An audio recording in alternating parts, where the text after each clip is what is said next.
All right, Jessica, my name is Kevin again. We're just going to go over your results again today.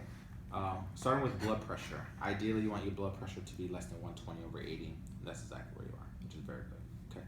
Now, total cholesterol. Total cholesterol, ideally, you want to be less than 200, and this is exactly where you are. Okay. Okay. Now, your cholesterol panel itself breaks down to a few factors. The first one is your HDL, which is good cholesterol. High density lipoproteins, which comes from cardiovascular activity. Ideally, you want to be greater than 60. 40 to 60 puts you at a normal range, and this Okay. is where you are. Now, how you increase that number alone is just by strictly increasing cardiovascular activity. Okay. Okay. The next factor is your triglycerides. Triglycerides, they do fluctuate throughout the day because it does measure the amount of fat that's in your bloodstream. Okay. As you do eat, your triglycerides sometimes elevate, and as your food is being digested, it comes back down. Ideally, you want to be less than 150. That's exactly where you are. Very good. Perfect. Okay. The next factor is your LDL, which is your bad cholesterol. Low density lipoproteins comes from the foods in which we do eat, which are our diet. Okay. Ideally, you want to be less than 100, 129, and less put you at a normal range, and this is where you are. Now, how you decrease this number here is strictly by, well, not strictly, but mostly by diet modification.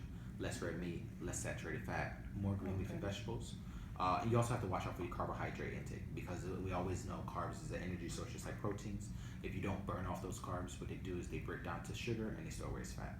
Okay. Okay. Got it. Now, your total cholesterol HDL ratio, this correlates down to heart health. How much of your cholesterol panel itself is affecting your heart? 4.5% or less is where you want to be, and this is where you are. Now, how you decrease this number here is when you increase your HDL, that ratio itself will naturally go down. Okay.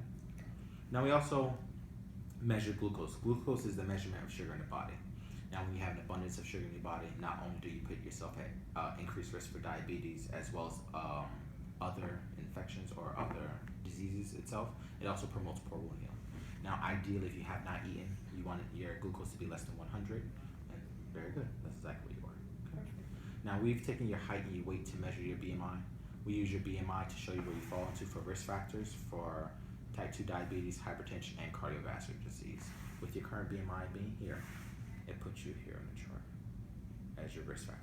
So we just use this chart to show you where you fall into for risk factors, and we just want you to go that way. Okay? So just a synopsis for today or where you are today, but Okay. a few changes, you'll be good to go.